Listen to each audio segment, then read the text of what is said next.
राधा जय कुंज बिहारी जय राधा माधव जय कुंज बिहारी जय गोपी जन बल्लभ जय गिरिवर धारी जय गिरिवर धारी यशोदानंदन व्रज जनरंजन यशोदानंदन व्रज जनरंजन यमुना तीर वनचारी यमुना तीर वनचारी जय राधा माधव जय कुंज बिहारी हरे कृष्णा कृष्णा कृष्णा हरे हरे हरे राम राम राम हरे हरे हरे कृष्णा कृष्णा कृष्णा हरे हरे हरे राम राम राम हरे हरे हरे कृष्णा कृष्णा कृष्णा हरे हरे हरे राम राम राम हरे हरे जय राधा माधव हरे जय राधा गोपी जन राधे जय राधा मधुसूदन राधे जय राधा रास बिहारी राधा जय राधा केशव राधा राधे जय राधा दामोदर राधे जय जगन्नाथ बलदेवा जय सुभद्रा जय गौरानिता जय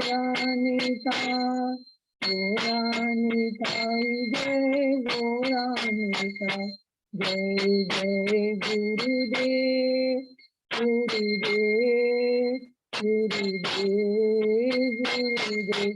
जय प्रभुपाद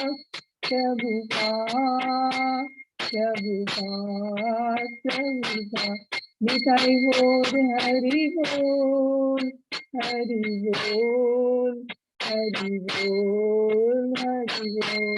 तो नाम संकीर्तन की जय, श्री क्षीर प्रभुपाद की जय, सभी वैष्णव भक्तों की जय जय। दंडोत प्रणाम। हरि बोल। बहुत बहुत धन्यवाद गोदावरी माता जी, बहुत ही सुंदर कीर्तन कराया और आशा करता हूँ सही भक्तों ने अच्छे से कीर्तन किया होगा। अभी हम लोग मंगलाचरण करते हैं। ओम अज्ञान तिमिरांधस्य ज्ञानांजन शलाकया चक्षुरुन्मीलितं येन तस्मै श्री गुरुवे नमः। श्री चैतन्य मनोभीष्टं स्थापितं येन भूतले स्वयं रूप कदा मह्यं ददाति स्वपदान्तिकं।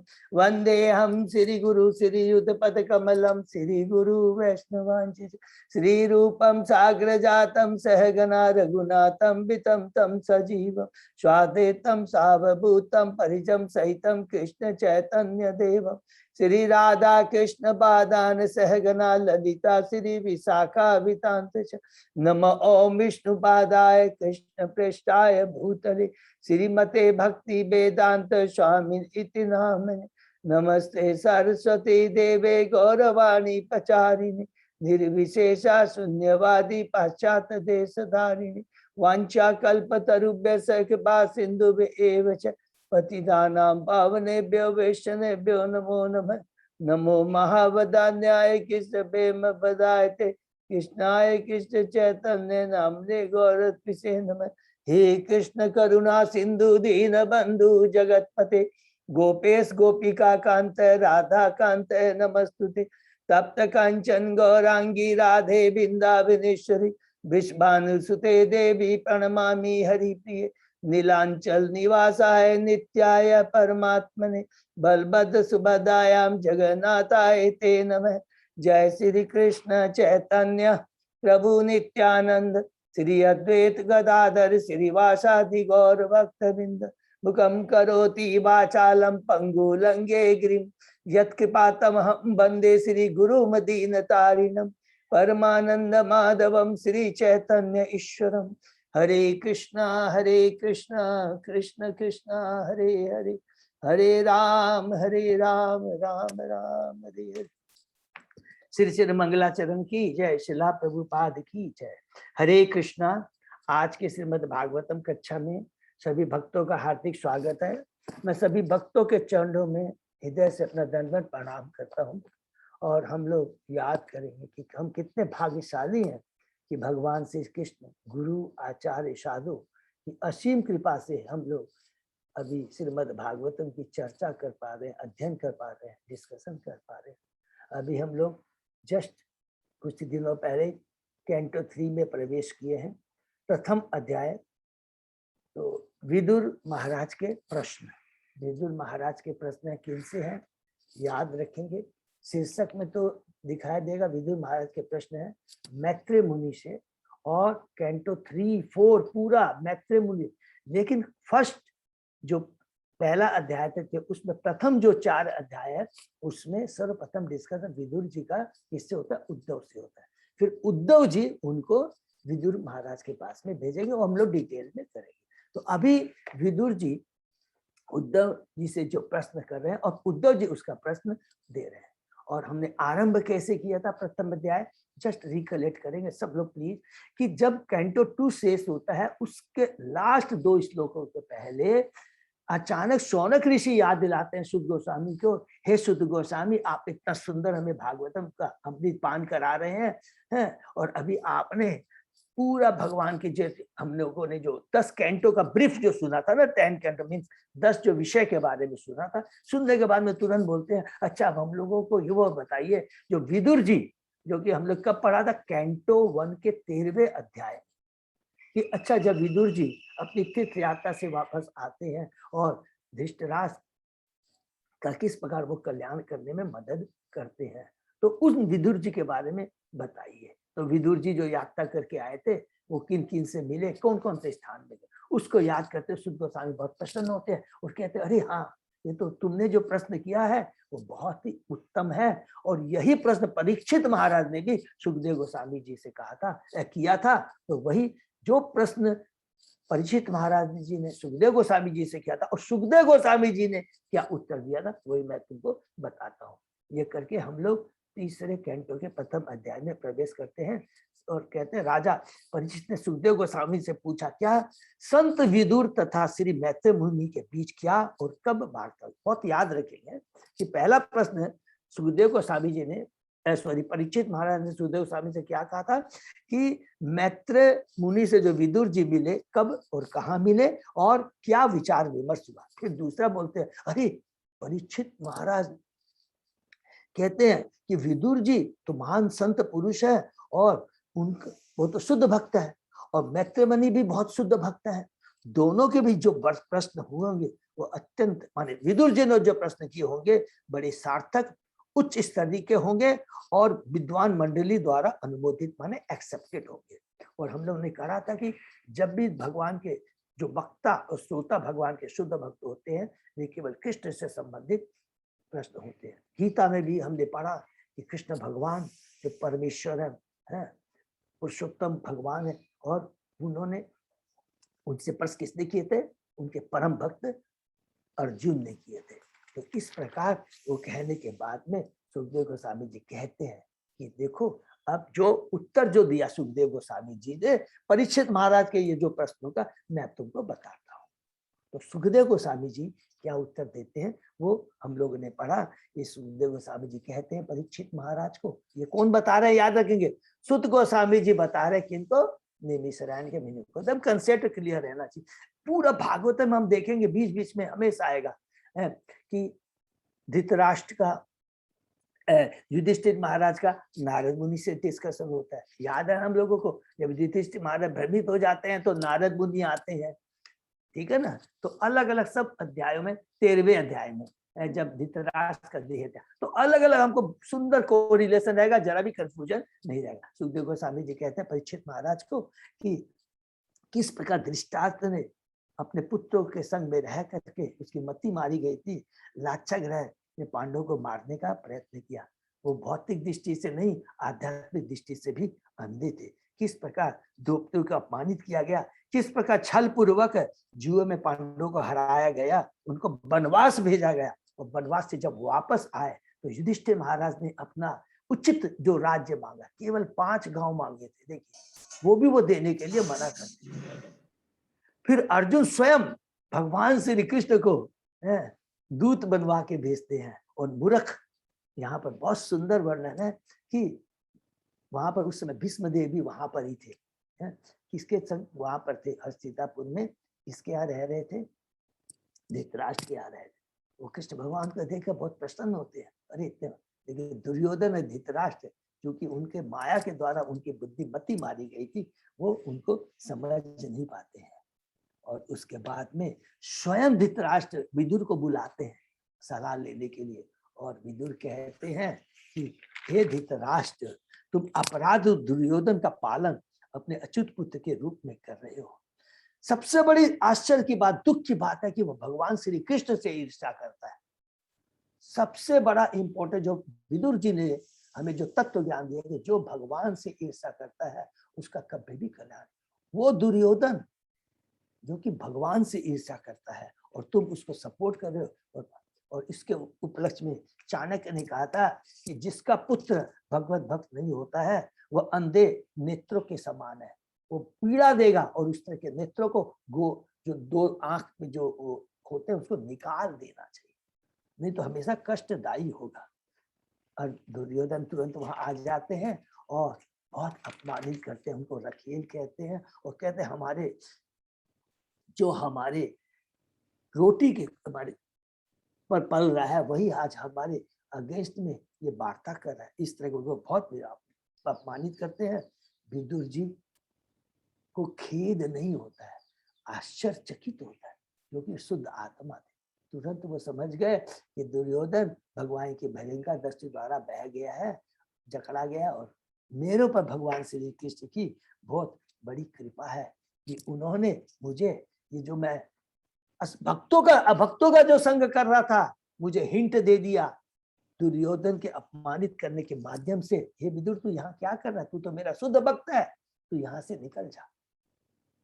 और वो भगवान श्री कृष्ण से नहीं मिलते हैं क्योंकि वो स्वयं रियलाइज करते हैं कि इन मूर्खों की कुसंगति से, धृतराष्ट्र और दुर्योधन दुशासन इस तरह के लोगों की कुसंगति से उसकी चेतना क्या हो गया, कलुष, जबकि नहीं हुई थी। ये तो केवल उनकी सोच थी। हर समय जो भगवान का शुद्ध भक्त है वो हमेशा अपने को बहुत छोटा मानता है और जो मूर्ख होते हैं वो हमेशा अपने को बहुत बड़ा मानते हैं कि मैं ये हूं। जब ये बहुत उच्च कोटि के भक्तों का गुण होता है और बिना भगवान श्री कृष्ण मिले वो तीर्थ यात्रा में निकल जाते हैं। हमने पढ़ा अलग अलग अवधूत के वेश में थे और उनका बहुत ही सिंपल जीवन था। प्रभास घूमते घूमते वह प्रभास क्षेत्र में पहुंचते हैं और प्रभास क्षेत्र में उनको मालूम पड़ता है कि कुरुक्षेत्र के युद्ध में सारे उनके संबंधी मारे गए। उसके बाद में वह सरस्वती नदी पर जाते 11 तीर्थ स्थानों का उन्होंने दर्शन किया और उसके बाद में अलग अलग जगह पर वो जाते हैं और अंत में वो कहाँ जाते हैं, वो जमुना नदी के तट पे पहुंचते हैं जहां पर भगवान के शुद्ध भक्त उद्धव से उनकी मुलाकात होती है। विदुर जी ने, यहाँ पर हमने कल पढ़ा, विदुर जी ने कृष्ण के नित्य संगी और बृहस्पति के शिष्य उद्धव का आलिंगन किया। क्यों आलिंगन किया? क्योंकि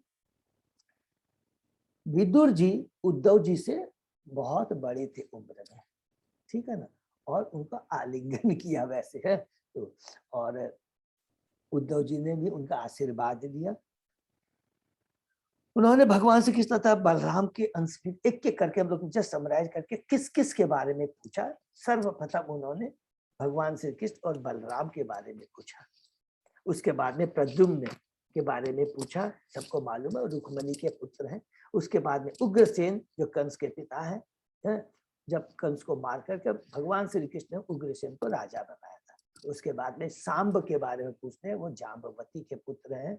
उसके बाद में सात्यकी के बारे में, उसके बाद में अक्रूर के बारे में, उसके बाद में माता देवकी के बारे में, अनिरुद्ध के बारे में, सत्यभामा उसके पुत्र के बारे में, युधिष्ठिर महाराज ठीक के बारे में कि अरे कुरुक्षेत्र युद्ध के बाद में अब युधिष्ठिर महाराज तो अच्छे से शासन तो कर रहे हैं ना। उसके बाद में भीम के बारे में पूछा, अर्जुन के बारे में पूछा और याद किया कि किस प्रकार अर्जुन ने शिव जी को हरा कर करके पाशुपति अस्त्र उनसे प्राप्त किया था। उसके बाद में जुड़वा भाई नकुल और सहदेव के बारे में पूछा और उसके बाद में पृथा कुंती महारानी के बारे में पूछा, जिनके ऊपर वासुदेव और भगवान श्री कृष्ण दोनों की विशेष कृपा थी। उसके पहले वासुदेव के बारे में पूछा, हम लोग बोलना भूल गए, तो वासुदेव जी के बारे में भी पूछा। प्रथम में कृष्ण बलराम से पूछने के बाद ही वासुदेव के बारे में उन्होंने विदुर जी ने पूछा था। उसके बाद में धृतराष्ट्र के बारे में पूछते हैं, कहते हैं जिसका मैं सदैव हितैषी था फिर भी उसने मुझे घर से निकाल दिया, जिसने अपने पुत्रों की तरह कुमार्ग का अनुसरण किया। और फिर कहते हैं कि मैं लास्ट में कहते हैं सबके बारे में पूछने के बाद में कहते हैं कि मैं भगवान श्री कृष्ण की कृपा से सभी प्रकार से सुखी हूँ। ये बहुत इंपॉर्टेंट पॉइंट था। जो भगवान का भक्त होता है वो कभी भी दुखी नहीं होता है। बाहरी दृष्टि से लगता है कि उसके पास कष्ट आ रहे, तो एकमात्र भगवान का भक्ति नाथ होता है और भगवान से जो दूर रहते वही वास्तव में अनाथ है। वो सोचते हैं मेरे पास इतना धन ऐश्वर्य सब कुछ है, वो भौतिक दृष्टि से ये सोच है उनकी, लेकिन आध्यात्मिक दृष्टि से जो भगवान से जुड़ा नहीं वो वास्तव में अनाथ है, ऑर्फन है, एकदम अनाथ है। और जब भगवान से जुड़ा, भगवान की भक्ति करता है, भगवान के भक्तों का संग करता है, वास्तव में भगवान की शरण में रहता है, सुरक्षित रहता है, भले उसके साथ में कोई भौतिक ऐश्वर्य न हो। यही तत्व ज्ञान है। और इसलिए तो ये कहने के बाद में वहां पर कृष्ण को पूरा माने यहाँ तक हमने पढ़ा कि किस प्रकार वो लास्ट में कहते कि मैं बहुत, और इसके आगे हम लोग पढ़े, ठीक है। ओम नमो भगवते वासुदेवाय, ओम नमो भगवते वासुदेवाय, ओम नमो भगवते वासुदेवाय। नारायण नमस्कृत्य नरं चैव नरोत्तमं देवी सरस्वती व्यासं ततो जयम् उदीरये। नष्टप्रायेषु अभद्रेषु नित्यं भागवत सेवया भगवती उत्तम श्लोके भक्ति भवति नैष्ठिकी।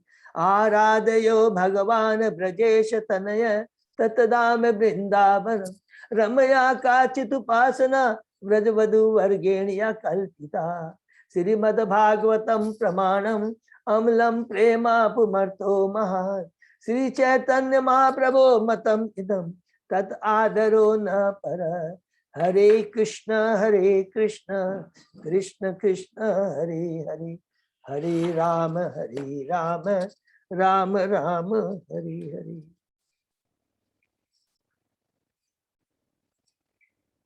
श्लोक नंबर 43 से होगा अजय प्रभु। 43 से प्रभु। थैंक यू सो प्रभु। तो अध्याय 1 कैंटो 3 का श्लोक नंबर 43 सब लोग पढ़ते हैं। नूनम दिनानाम त्रिमद उत्पथानाम महिमुहु चाल जताम चमुभि बदात प्रपन्न आरती जिहिर्यस्य ईशः अपि उपेक्षित अघम भगवान कुरुनाम। कृष्ण भगवान होते हुए भी तथा पीड़ितों के दुख को सदैव दूर करने की इच्छा करते हुए भी वे कुरुओं का वध करने से अपने को बचाते रहे। यद्यपि वे देख रहे थे कि उन लोगों ने सभी प्रकार के पाप किए हैं, और यह भी देख रहे थे कि अन्य राजा 3 प्रकार के मिथ्या गर्व के वश में होकर अपनी प्रबल सैन्य गतिविधियों से पृथ्वी को निरंतर क्षुब्ध कर रहे हैं। ये विदुर जी कह रहे हैं। जैसा कि भगवत गीता में घोषणा की गई है, भगवान इस मर्त्य लोक में दुष्टों का वध करने तथा पीड़ित श्रद्धावानों की रक्षा करने के उद्देश्य को पूरा करने के लिए प्रकट होते हैं। इस उद्देश्य के बावजूद भगवान श्री कृष्ण कौरवों द्वारा द्रौपदी के अपमान को तथा पांडवों के प्रति किए जा रहे अन्याय के साथ साथ अपने अपमान को सहते रहे। ये बहुत इंपॉर्टेंट पर है। यहाँ पर यह प्रश्न उठाया जा सकता है कि उन्होंने अपनी उपस्थिति में ऐसे अन्यायों तथा अपमानों को क्यों सहा? उन्होंने कुरुओं को तुरंत दंड क्यों नहीं दिया? जब कौरवों द्वारा सबों की उपस्थिति में द्रौपदी को नंगा करने के प्रयास में भरी सभा में उन्हें अपमानित किया गया, तो भगवान ने उनके वस्त्र को बढ़ाकर उनकी रक्षा की, किंतु उन्होंने अपमान करने वाले पक्ष को तुरंत दंड क्यों नहीं दिया? इस चुप्पी का यह अर्थ नहीं होता कि उन्होंने कुरुओं के अपराधों को क्षमा कर दिया। हमेशा देखिए बहुत सारे प्रश्न आएंगे। हम क्या, हमारी बुद्धि सीमित है, हमारे में 4 दोष पाए जाते हैं, लेकिन भगवान में कोई दोष नहीं पाया जाता। भगवान अद्भुत कर्मणा है, और भगवान जो भी कार्य करते हैं उसके पीछे एक परम लक्ष्य होता है, और सर्व कल्याण के लिए वो होता है। तो क्यों नहीं किया, ये प्रभु देखिए, प्रभुपाद जी यहाँ पर प्रश्न कर रहे हैं। ठीक है ना। पृथ्वी पर ऐसे अनेक राजा थे जो 3 प्रकार, जो ऊपर में लिखा है ना 3 प्रकार की, जो ट्रांसलेशन में लिखा था कि 3 प्रकार के मिथ्या ज्ञान, वो क्या क्या है? धन, शिक्षा तथा अनुयायी।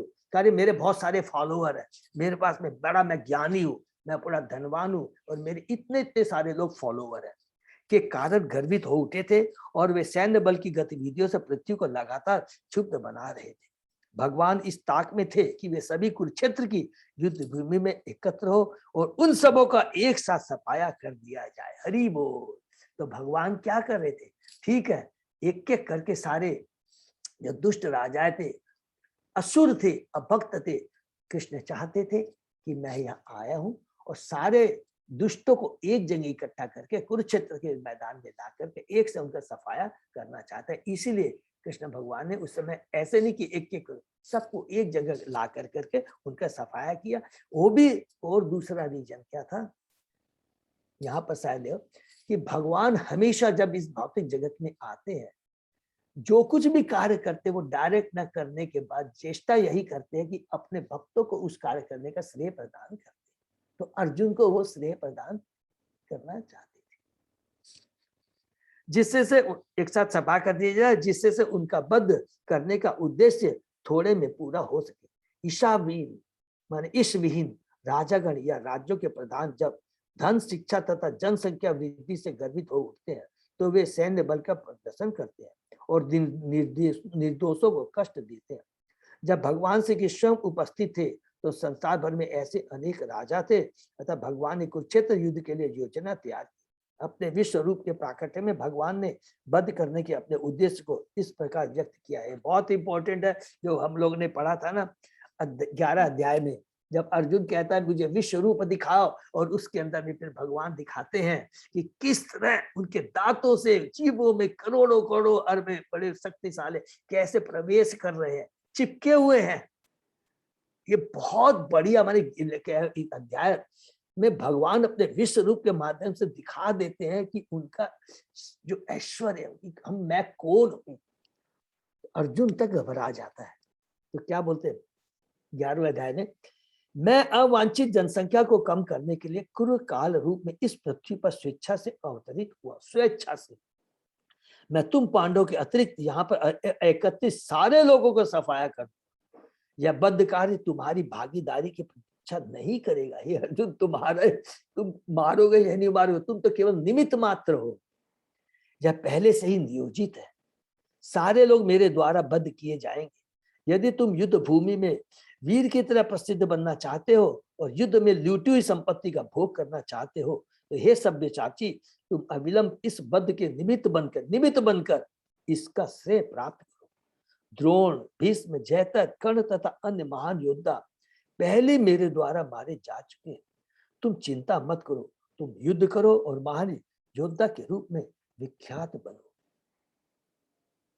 यहाँ पर देखिए कितनी बड़ा हमने पढ़ा है भगवत गीता, लेकिन उनका इंटरप्रिटेशन एंड इसका हम लोग तत्व जानते हैं कि भगवान कहते हैं कि जब भी इस हम भौतिक जगत में आते हैं, हम अपनी चेतना के अनुसार हमें शरीर मिलता है, सारी सुविधाएं मिलती है, सब कुछ मिलता है, ये एक चीज है। लेकिन उसके साथ साथ जो मनुष्य योनि मिलती है, उसमें हमको क्या मिलता है? अल्प स्वतंत्रता को कभी नहीं भूलें। जितने भी भौतिक सुख हमारे कर्म के साथ हमारे स्वभाव बनता है, चेतना के साथ हमारा स्वभाव बनता है, उसी प्रकार हमें शरीर मिलता है। हम सोचेंगे कि नहीं मैं चाहूं तो मेरे को ये मिल जाए, ये मिल जाए, ये बेकार है। प्रभुपाद जी कई बार बोल चुके हैं। तो उसके प्रति हमें ज्यादा प्रयत्न नहीं करना चाहिए। प्रयत्न किसके लिए करना चाहिए? जो भगवान ने अल्प स्वतंत्रता दिया, उसका सदुपयोग करना चाहिए। क्या करना चाहिए? भगवान की भक्ति करना, भगवान के भक्तों का संग करके, भक्ति कर करके इस भौतिक जगत से छुटकारा पाने का प्रयत्न करना। क्योंकि जितने भी भौतिक हमारे पास में ऐश्वर्य प्रारब्ध के अनुसार भी आए हैं, तो हमको याद रखना है कि इस शरीर के समाप्त खत्म होने के साथ साथ वो सारी चीजें यहीं रह जाएंगी। केवल एक ही चीज हमारे साथ कैरी फॉरवर्ड होगी कि हमने कितना शुद्ध भक्तों का संग किया, कितनी भगवान की भक्ति की, वही हमारे संग कैरी फॉरवर्ड होगी। ये बहुत इंपॉर्टेंट चीज है। भगवान सदैव चाहते रहते कि उनका भक्त उनके द्वारा संपन्न किए जाने वाले किसी उपाख्यान का नायक, वे अपने भक्त तथा मित्र अर्जुन को कुरुक्षेत्र युद्ध के वीर के रूप में देखना चाहते थे। इसलिए उन्होंने संसार के सारे दुष्टों को एकत्र होने की प्रतीक्षा की। उनके प्रतीक्षा करने का यही कारण है और कोई अन्य कारण नहीं है। भगवान बोलते हैं देर है मगर अंधेर नहीं है। हम जो सोचते हैं कि मैं ये कर रहा हूँ, अगर पाप कर रहा हूँ, लेकिन मेरे देखो मेरे पर कुछ नहीं हो रहा है, कोई मेरा बिगाड़ नहीं सकता, ये सारी मूर्खता है। भगवान के घर में कभी भी देखिए देर होती है मगर अंधेर, जैसे हम लोग बोलते हैं ना, अंधेर नहीं है। नेक्स्ट, जस्य जन्म उत्पतना नाशनाय कर्माणि अकर्तु ग्रहणाय पुंसाम ननु अन्यथा क अर्हति देह योगम परो गुणानाम उत्कर्म तंत्रम। हरि बोल। भगवान का प्रकट दुष्टों का संहार करने के लिए होता है। उनके कार्य दिव्य होते हैं और समस्त व्यक्तियों के जानने के लिए ही किए जाते हैं। अन्यथा समस्त भौतिक गुणों से परे रहने वाले भगवान का इस पृथ्वी में आने का क्या प्रयोजन? हरि बोल। तीन गुणों से परे रहते हैं, इस भौतिक जगत की सृष्टि करते हैं। हम लोगों ने पढ़ा, याद रखेंगे। इस सृष्टि को करने के लिए बाध्य कौन करता है? हम बद्ध जीव ही भगवान को बाध्य करते हैं कि नहीं मुझे कंट्रोलर बनना है, हमको प्रोप्राइटर बनना है, हमको डूअर बनना है। तो भगवान इस भौतिक जगत में आते हैं, भौतिक जगत की सृष्टि करते हैं, लेकिन तीनों गुणों से वो परे होते हैं। ईश्वर परम कृष्ण सच्चिदानंद विग्रह, भगवान का स्वरूप नित्य आनंद में तथा सर्वज्ञ है। उनका तथाकथित जन्म एक तरह से प्रकट होता है कि जिस तरह क्षितिज सूर्य का जन्म होता है, उनका जन्म जीवों जैसा प्रकृति के प्रभाव तथा विगत कर्मों के फलों के बंधन के अंतर्गत नहीं होता। इसको फिर से अंडरलाइन करते हैं, मालूम है फिर भी हम लोग याद करेंगे। उनका जन्म जन्म कर्म चाहे दिव्य मेवम यो वेति तत्वतः त्यक्ता देहम पुनर्जन्म नैति मामे। उनका जो जन्म होता है हमारे जैसे बद्ध जीवों का नहीं होता है। उनका जन्म जीवों जैसा प्रकृति के प्रभाव तथा विगत कर्मों के फल को बंधन के अंतर्गत नहीं होता। हमारे जो विगत कर्म हुए थे उसकी अनुसार जैसी चेतना थी उसके स्वभाव से उसी तरह का स्वभाव बनता है और उसी तरह का शरीर हमें प्राप्त होता है। लेकिन भगवान कर्म बंधन में नहीं फंसे होते। उनके कार्य स्वतंत्र लीलाएं हैं और प्रकृति के कर्म फलों के अधीन नहीं है। भगवद गीता में कहा गया न माम कर्माणि लिपपंती न मे कर्म फले स्प्रिया इति माम यो अभिजानाति कर्मिर भिन्न शब्दयति। जीवों के लिए भगवान द्वारा बनाया गया कर्म का नियम स्वयं भगवान पर लागू नहीं होता। न ही सामान्य जीवों की तरह कर्मों के द्वारा वे अपने को सुधारने के लिए इच्छुक रहते। जैसे हमने भगवत गीता में बहुत एग्जाम्पल प्रभुपाद जी ने कि राजा जो नियम बनाता है वो राजा के ऊपर एप्लीकेबल नहीं। साधारण जीव अपने बद्ध जीवन को सुधारने के लिए कर्म करते हैं, किंतु भगवान पहले से समस्त ऐश्वर्य, समस्त बल, समस्त यश, समस्त सौंदर्य, समस्त ज्ञान तथा समस्त त्याग से परिपूर्ण है, तो फिर वे सुधार के लिए इच्छा क्यों करें? कोई व्यक्ति किसी भी ऐश्वर्य में उनसे आगे नहीं जा सकता, अतः सुधार की इच्छा उनके लिए सर्वथा निरर्थक है। मनुष्य को सदैव भगवान तथा सामान्य जीवों के कार्यकलापों में अंतर करना चाहिए, तभी वह भगवान के दिव्य पद के विषय में सही निर्णय पर पहुंच सकता है। जो भगवान की दिव्यता के विषय में किसी निर्णय पर पहुंच जाता है, वह भगवान का भक्त बन सकता है और अपने विगत कर्मों के समस्त फलों से तुरंत मुक्त हो सकता है। हरि बोल। कहा गया कि कर्माणि निर्दहति किंतु च भक्ति भाजाम।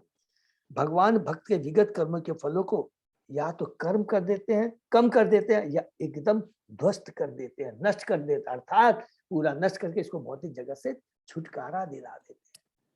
और भक्ति करते करते नेचुरली जितने भी है कर्म फल को कम कर देता है, मतलब उसकी भौतिक आसक्ति खत्म होकर भगवान की भक्ति में आसक्ति हो जाती है, भगवान के प्रति आसक्ति हो जाती है।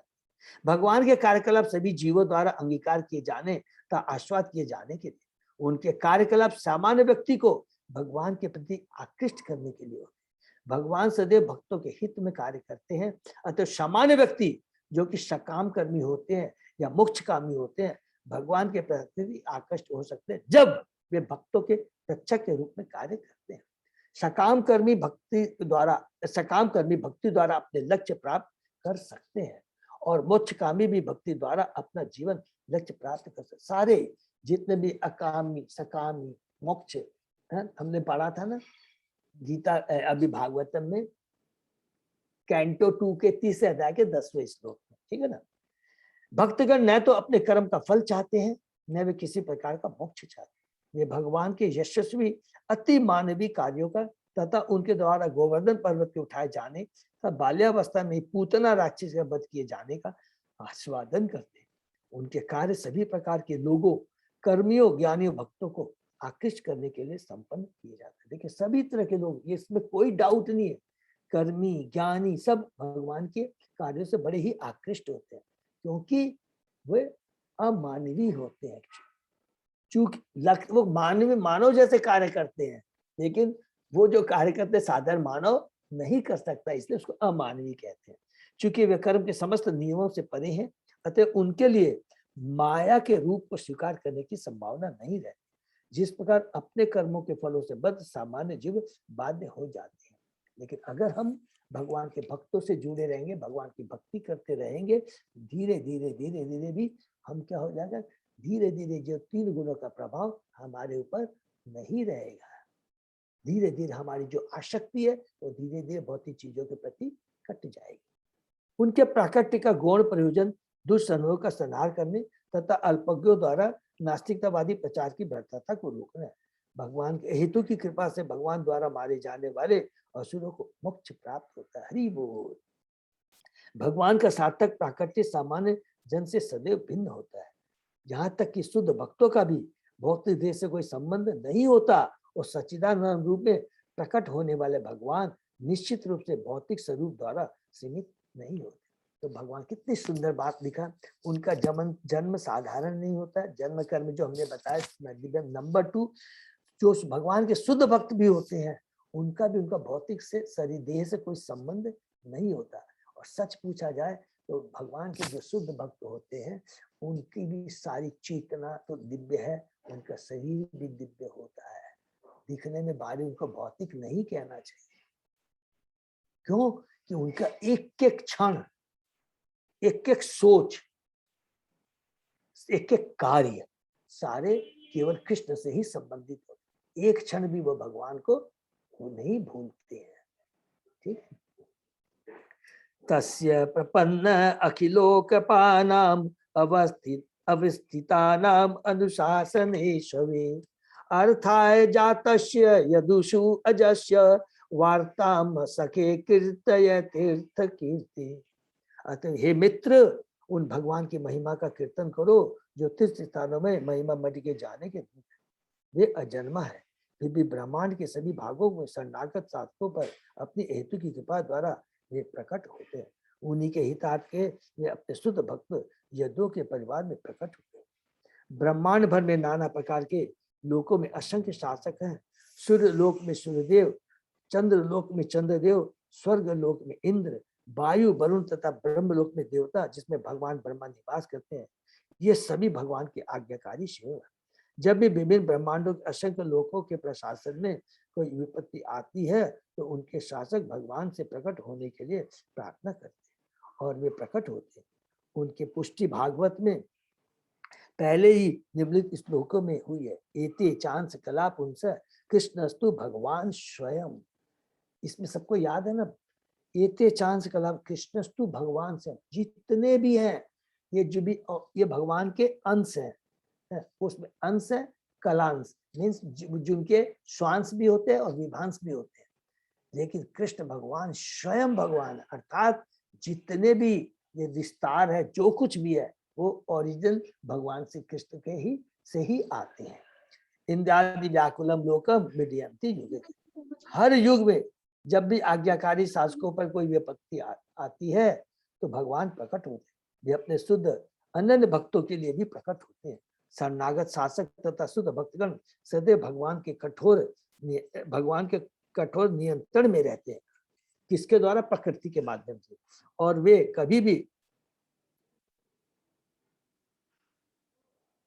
कभी भी भगवान की इच्छाओं का उल्लंघन नहीं करते, इसलिए भगवान सदैव उनका ध्यान रखते हैं। तो याद रखें कि दो तरह के लोग हैं, यहाँ पर शरणागत शासक तथा शुद्ध भक्तगण के वो भगवान के संरक्षण में रहते हैं और उनके ऊपर में जो भी है योग माया है। और जो भगवान के अभक्त असुर है उनको कौन कंट्रोल करता है? भगवान की बहिरंगा शक्ति। ये याद रखें।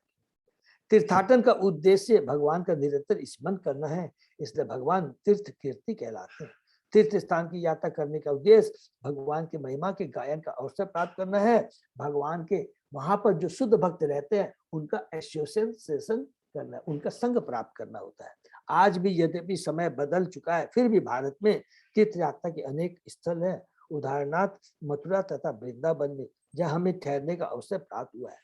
लोग प्रातःकाल 4 बजे से जगकर रात होने तक किसी न किसी रूप में भगवान की महिमा के गायन में लगे रहते।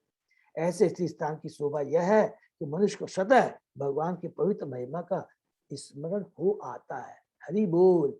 इफेक्ट ऑफ किस जगह हम हैं, किस तरह के लोगों का संग है, किस तरह का हम लोग भोजन कर रहे हैं, किस तरह की हम लोगों की संगति, ये सारी चीजें अगर कृष्ण से रिलेटेड है तो 100% स्वतः ही हमको कृष्ण का स्मरण हो आएगा।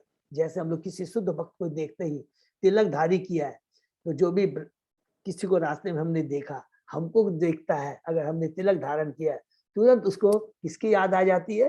कृष्ण की याद आ जाती है। तो हमको भी ऐसा ही होना है। हमारा आचरण, हमारा व्यवहार, हमारी वेशभूषा ऐसी होनी चाहिए जिससे कि कोई भी देखे तो कृष्ण किसको याद आ जाए। ये भी एक तरह का प्रचार है, कार्य है। ये बहुत इंपॉर्टेंट चीज है। उनका नाम, यश, गुण, रूप, लीलाएं तथा साज सामग्री भगवान से अभिन्न है। अतः भगवान की महिमा के कीर्तन से भगवान की साकारता का आह्वान हो। हरि बोल।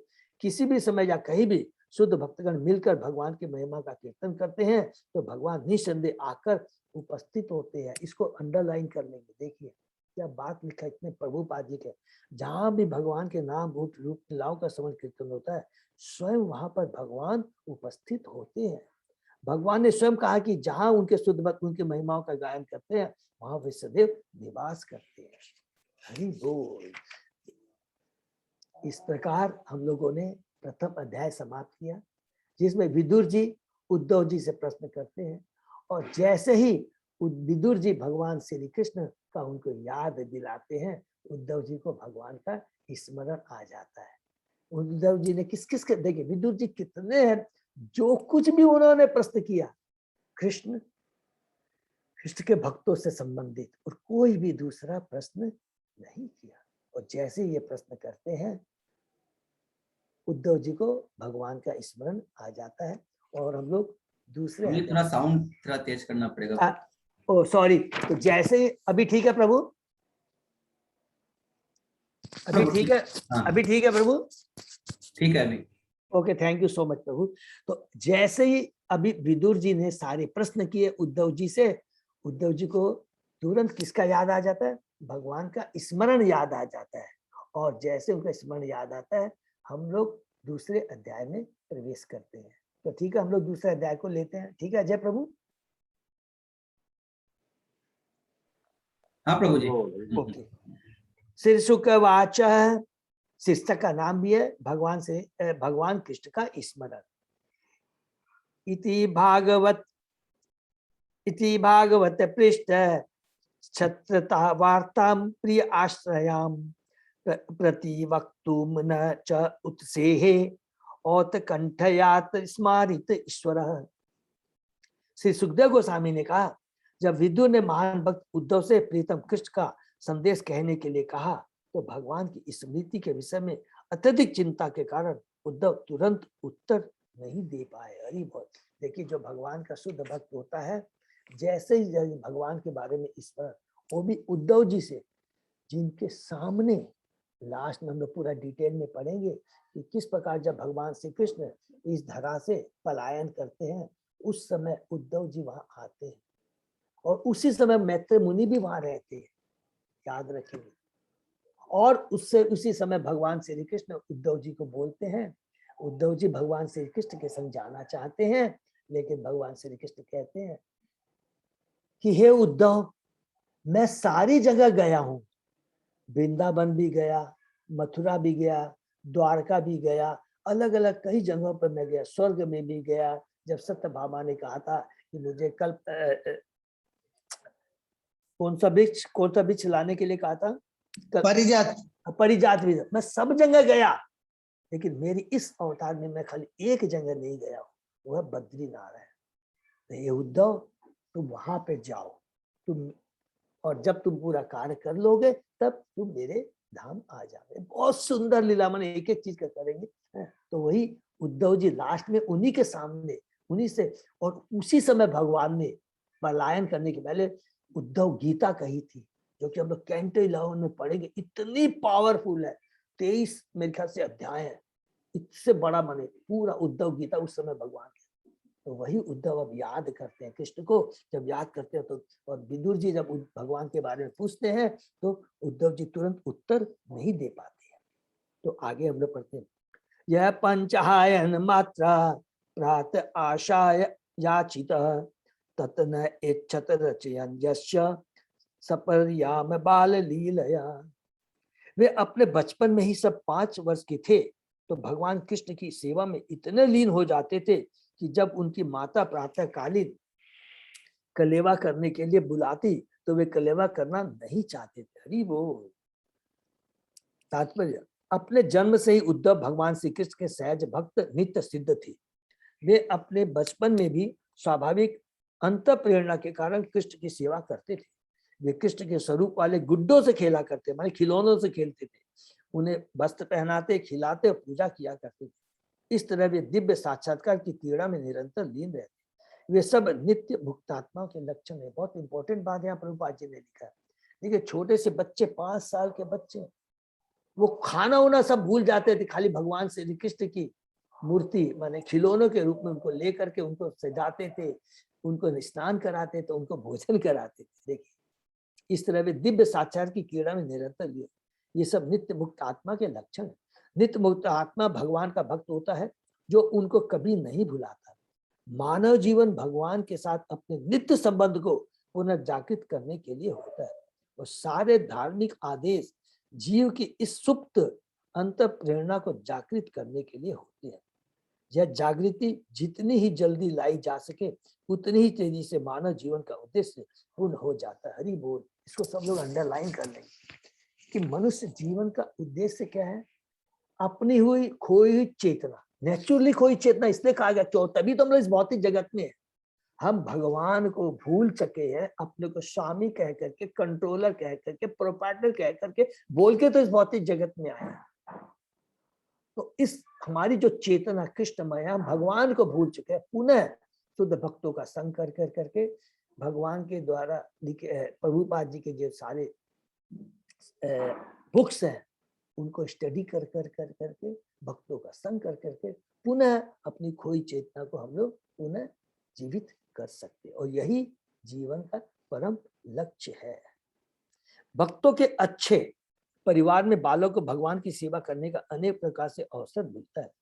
ऐसा व्यक्ति जो पहले से भक्ति में बड़ा चढ़ा होता है, उसे ऐसे प्रबुद्ध परिवार में जन्म लेने का अवसर प्राप्त होता है। हरि बोल। वो जो गीता के 6वें अध्याय में कौन से यहाँ लिखा ही है, 41 श्लोक में है, ठीक है ना। उसे ऐसे प्रबुद्ध परिवार में जन्म लेने का अवसर प्राप्त होता है। इसकी पुष्टि भगवद गीता में 6वें अध्याय के 41 श्लोक में, सूची नाम श्रीमताम गेहे योग भ्रष्टो अभिजायते। पतित भक्त को संपन्न ब्राह्मण परिवार में या धनी वैश्य परिवार में जन्म लेने का अवसर प्राप्त होता है। उन दोनों परिवारों में इस भावनामृत के बोध को अपने आप पुनर्जीवित करने का अच्छा अवसर रहता है, क्योंकि इन परिवारों में नियमित रूप से भगवान कृष्ण की पूजा की जाती है और बालक को पूजा विधि अर्थात अर्चना का अनुकरण करने का सुअवसर मिलता है, प्राप्त होता है। भक्ति में लोगों को प्रशिक्षित, इसलिए यहाँ पर याद है, न में भक्ता प्रणश्यति, याद रखें, भगवान की एक बार भी भक्ति किया, एक बार भी हरि नाम बोला गया, एक मंत्र का एक बार भी हमने यदि उच्चारण किया है, वो कभी भी नष्ट नहीं जाएगा। ये हमेशा याद रखें। हमेशा भगवान इस शरीर को छोड़ने के बाद में अवश्य हमें ऐसे परिवार में स्थान प्रदान करेंगे जहां हमको भक्ति जो ऑलरेडी हमने कर चुके हैं और आगे करें। और याद रखेंगे, यहाँ पर लिखा धनी परिवार के घर में, ब्राह्मण या धनी वैश्य परिवार के बोल, अर्थात याद, इसलिए आप देखेंगे कि दो तरह का हम लोग यहाँ पर देखते हैं। एक के पास बहुत सारा धन होता है और वो बहुत भक्ति में होते हैं, और एक परिवार हम देखेंगे बहुत सारा धन है लेकिन वो भक्ति में नहीं है। तो जिन्होंने पुण्य कर्म किए हैं, बहुत सारे पुण्य करे, लेकिन भगवान की भक्ति नहीं है, याद रखेंगे दोनों में बहुत फर्क है। वो हमेशा क्या है, तलवार की नोक में रहते, क्योंकि उन्होंने पुण्य कर्म किए हैं। तो भगवान तो बहुत कृपालु है कि जैसे तुम कर्म करोगे तुमको अगला जन्म वैसा ही मिलेगा। तो धनी परिवार में तो जन्म मिल गया, लेकिन भक्ति नहीं की थी, तो हमेशा वो क्या है कि माया के अंडर में रहते। लेकिन जिन लोगों ने भगवान की भक्ति की है, भक्ति पूरी नहीं हुई है, उसको जब भगवान धनी परिवार के घर में देते हैं तो बचपन से, शुरू से ही वो धनी परिवार के बच्चे सारे लोग भगवान की भक्ति में रहते हैं, और उनके पास जो भी धन होता है वो भगवान की सेवा में लगाते हैं, अपनी इंद्रिय तृप्ति में नहीं लगाते हैं। तो ये बहुत याद रखेंगे। भक्ति में लोगों को प्रशिक्षित करने के लिए पांचरात्रिक सूत्र मंदिर पूजा है, जिसके द्वारा नवदीक्षितों को भगवत भक्ति सीखने का अवसर मिलता है। नारद मुनि का जो पंचरात्रि है ना, वो वाला पूरा डिटेल में अलग से हम लोग पढ़ेंगे, इसका पूरा डिटेल मेरे को भी मालूम नहीं है। महाराज परीक्षित भी अपने बचपन में कृष्ण के गुड्डों से खेला करते थे। अब भी भारत में अच्छे परिवारों में बच्चों को खेलने के लिए राम तथा कृष्ण के खिलौनों या कभी कभी देवताओं के खिलौने दिए जाते हैं, जिसमें उनके भगवान की सेवा के प्रति प्रवृत्ति उत्पन्न हो। भगवत कृपा से हमें भी हमारे माता पिता ने ऐसा ही अवसर प्रदान किया और हमारे जीवन का शुभारंभ इसी सिद्धांत पर आधारित। हरि बोल। प्रभुपाद जी स्वयं कहते हैं कि वो कितने भाग्यशाली थे, खुद का उदाहरण दे रहे हैं कि हो सकता है कि हमने भी पिछले जन्म में भगवान की भक्ति की थे, तो मेरे पिता जो शुरू से ही उनको प्रोत्साहित करते थे। बहुत सुंदर प्रभुपाद जी की अमृत लीला हमने पढ़ाई होगा, जिसमें उन्होंने स्वयं एक्सेप्ट किया कि किस प्रकार उनके पिता से, परिवार से उनको सपोर्ट मिला भक्ति करने के लिए। स कथम सेवया तस्य कालेन जर्शम गत पृष्ठ वार्तां प्रति ब्रूयात् भर्तु पादो अनुस्मरण। इस तरह उद्धव अपने बचपन से ही लगातार कृष्ण की सेवा करते रहे और उनकी वृद्धावस्था में सेवा की वह प्रवृत्ति कभी शिथिल नहीं हुई। जैसे उसने भगवान के संदेश के विषय में पूछा गया उनसे, उन्हें तुरंत उनके विषय में सब कुछ स्मरण आया। जैसे विदुर जी ने भगवान के बारे में पूछा, सारा स्मरण हुआ। और यहाँ पर कितनी बड़ी बात लिखी है। अच्छा, पहले तात्पर्य पढ़ते हैं। भगवान के प्रति दिव्य सेवा लौकिक नहीं होती, भक्त की सेवा प्रवृत्ति क्रम से बढ़ती जाती है। इसको अंडरलाइन कर लेंगे। भगवान की सेवा वृत्ति क्रम से बढ़ती जाती है और वह कभी भी शिथिल नहीं पड़ती। सामान्यतः वृद्धावस्था में व्यक्ति को सांसारिक सेवा से निवृत्ति लेने की अनुमति दे दी जाती है, किंतु भगवान की दिव्य सेवा में कोई निवृत्ति नहीं होती। हरि बोल। उल्टे आयु बढ़ने के साथ साथ भक्ति की प्रवृत्ति अधिकाधिक बढ़ती जाती है। क्योंकि दिव्य सेवा में तृप्ति नहीं होती, अतः इससे कोई निवृत्ति नहीं मिलती। हरि बोल।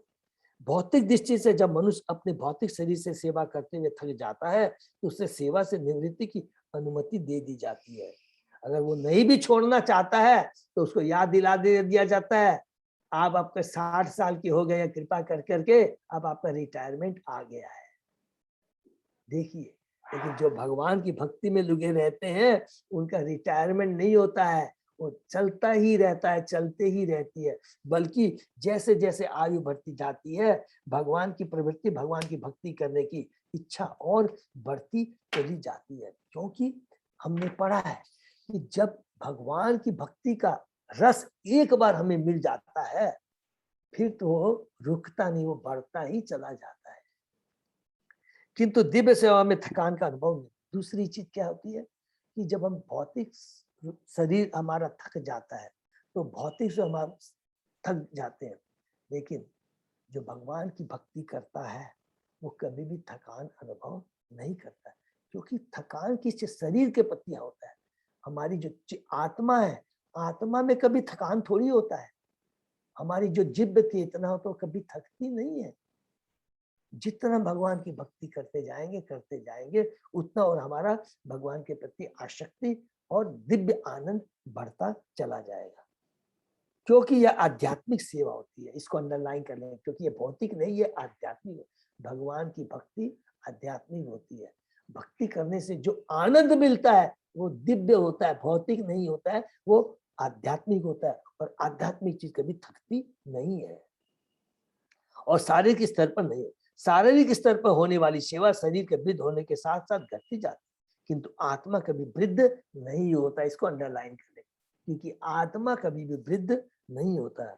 अतः आध्यात्मिक स्तर पर सेवा कभी उबाऊ नहीं लगती, वो कभी भी बोरिंग नहीं लगती, बल्कि ऐसी अवस्था आ जाती है कि भगवान का 1 मिनट स्मरण किए बिना वो पूरा क्या हो जाता है, डिस्टर्ब हो जाता है। अरे आज मैंने भगवान की भक्ति नहीं की, आज मैंने भगवान का दर्शन नहीं किया, आज मैंने भगवान के भक्तों का संग नहीं किया, आज मैंने भागवतम नहीं पढ़ी, आज मैंने भगवत गीता नहीं पढ़ी।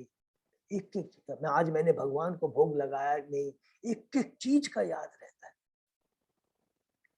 निसंदेह उद्धव वृद्ध हो चुके थे, किंतु इसका अर्थ यह नहीं है कि उनकी आत्मा वृद्ध हो गई थी।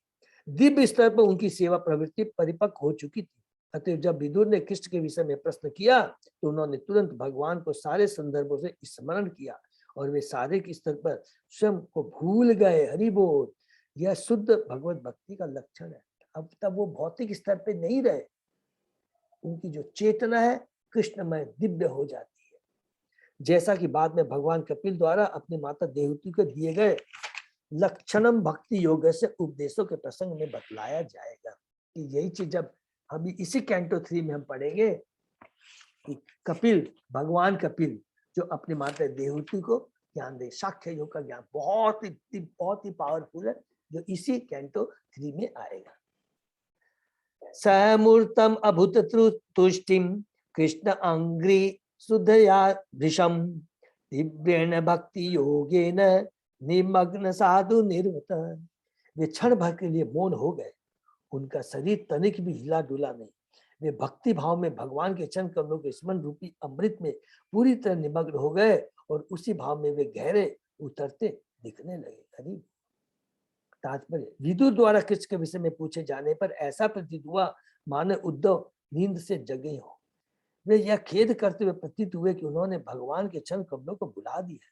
इस पर उन्होंने पुनः भगवान के चरण कमलों का स्मरण किया और उनके प्रति उनकी दिव्य प्रेमा भक्ति का स्मरण किया। ऐसा करने से उन्हें वैसा ही आनंद मिला जैसा कि भगवान की उपस्थिति में अनुभव करते थे।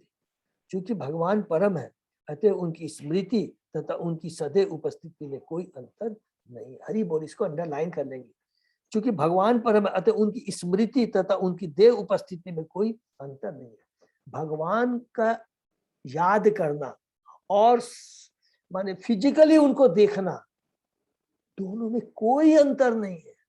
देखिए कितनी बड़ी बात, क्योंकि सदैव अगर हमारी भगवान का चिंतन होता रहे तो भगवान सदैव हमारे साथ रहते हैं, हमारे पास रहते हैं। हमने बार बार पढ़ा और अभी थोड़ी देर पहले पढ़ा है कि भगवान कहते हैं कि माँ कहाँ रहता हूँ, जहाँ मेरे भक्त रहते हैं मैं वहीं रहता हूँ। मैं गोलोक धाम में नहीं वास करता, मैं तो जहाँ मेरे भक्त रहते हैं, जहाँ मेरा भक्त मेरा चिंतन करते हैं, मैं वहीं रहता हूँ।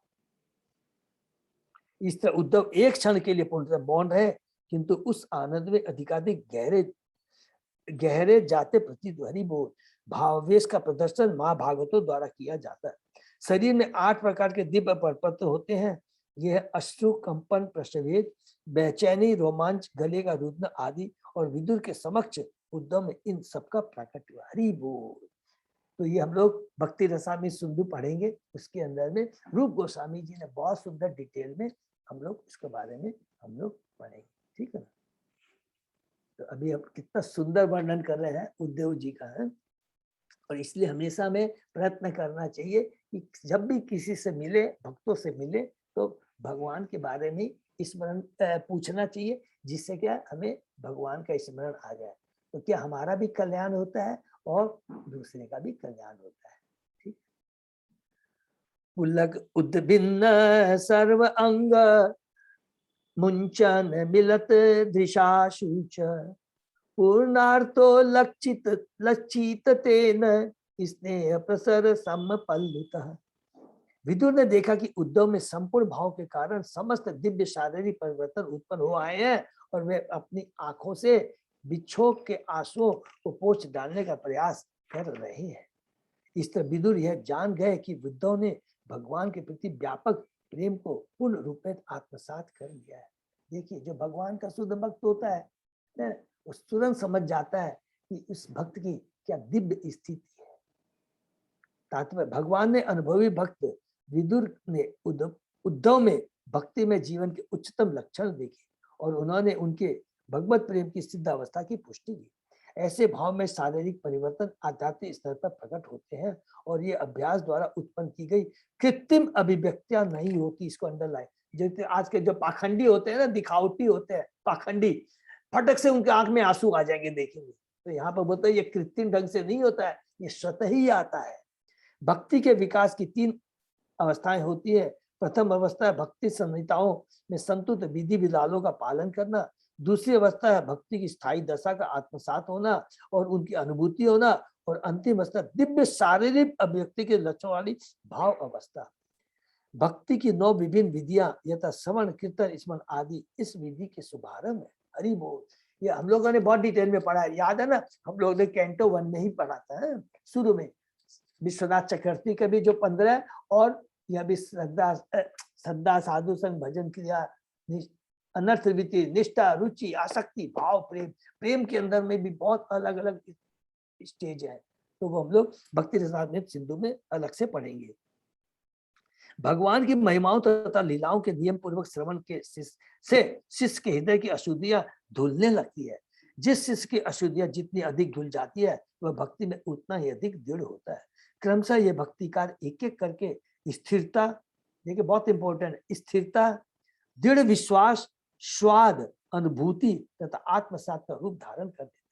क्रमिक विकास की ये विभिन्न अवस्थाएं इस प्रेम को सर्वोच्च अवस्था तक पहुंचा देती है और इस सर्वोच्च अवस्था में भी स्नेह, क्रोध तथा अनुराग जैसे अन्य लक्षण पाए जाते हैं। धीरे धीरे विशेष दशाओं में ये महाभाव की दशा को प्राप्त कर लेते हैं, जो जीवों में सामान्यतः संभव नहीं है। ये सभी ईश्वर प्रेम के साक्षात रूप श्री चैतन्य महाप्रभु में प्रकट होते थे। श्री चैतन्य महाप्रभु के मुख्य शिष्य श्री रूप गोस्वामी कृत भक्ति रसामृत सिंधु में इन दिव्य लक्षणों का क्रमबद्ध वर्णन हुआ है, जो उद्धव जैसे शुद्ध भक्तों द्वारा प्रदर्शित किए जाते हैं। हमने भी भक्ति रसामृत सिंधु का सार रूप में दी नेक्टर ऑफ डिवोशन शीर्षक से एक अध्ययन प्रस्तुत किया है। इस पुस्तक को भक्ति विज्ञान पर अधिक जानकारी के लिए देखा जा सकता है। हरि बोल।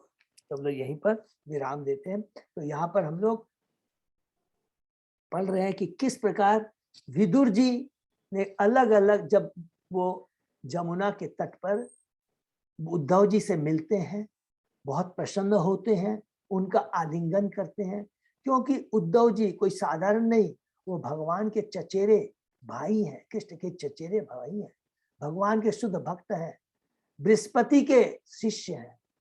जब उनसे मिलते हैं तो मुग्ध हो जाते हैं, उनका आलिंगन करते हैं और वो भगवान के भक्तों, उनके परिवार के बारे में, और जैसे ही उद्धव जी भगवान के बारे में सुनते हैं तो यहाँ पर हम लोग के सुखदेव गोस्वामी जी पहले बताते हैं कि उद्धव जी कौन है।